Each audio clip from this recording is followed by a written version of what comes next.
uncertain expectations and high hopes. That was my first contact with an invention that a small company was trying to create. My name is Maricarmen. I came to Eyesynth. Eyesynth came to me. They offered me something I wanted to find.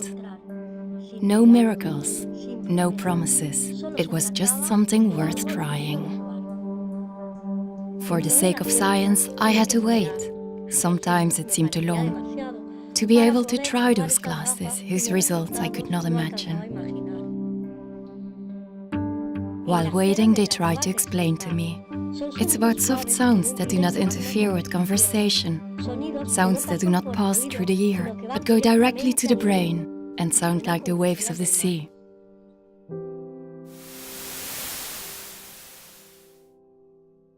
The day arrived and I tried it out. It was as I had been explained, although reality had nothing to do with what I had imagined.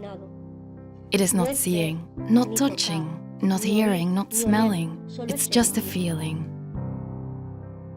It's an added sense for which I don't have a denomination, so I can only define it as another way of perception. In the words of Antonio Quesada, it's like learning another language. There's hardly any effort to be made.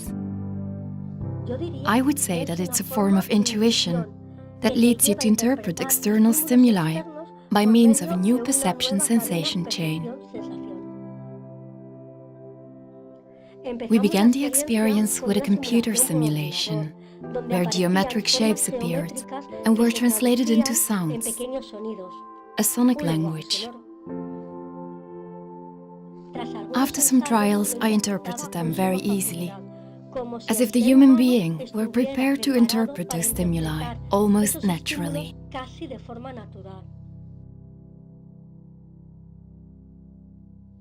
Then I tried the real glasses. More shapes came, moving objects, open spaces, empty ones, no elements. And that's where the real utility came in. It isn't useful to perceive a circle on a screen, but it is useful to perceive a tree that you are no longer going to hit. You may not appreciate the movement of a ball on the screen, but you do understand the movement of that car that passes by and that you can now avoid. The perception of nothingness may seem not useful, but this perception in the street surely allows you to avoid the abyss of an unmarked gap. Even with all this, it was not the best part.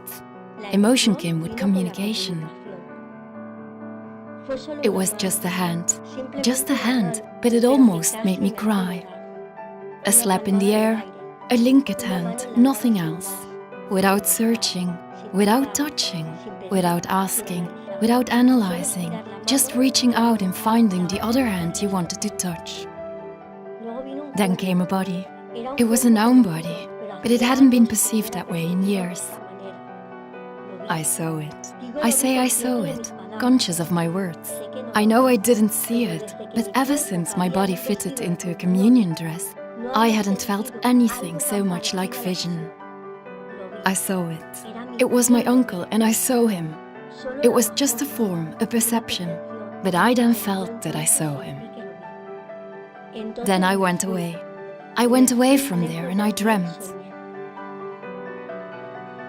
I dreamt of a future where I could see that way.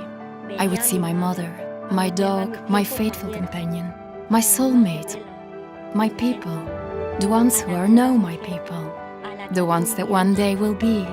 I didn't close my eyes, but I dreamt. I dreamt of any day with rain or sun, walking down the street with my glasses and recognizing a shape, a face, someone special. Then my expression changes and I smile. I recognize that person before she realizes my presence, and I smile even more. And then something changes in my perception. A movement comes towards me, and at the top of the shape, two ascending sounds show me arms that open. because my special person has also seen me and wants to embrace me. My name is Maricarmen, and I want to fly even further.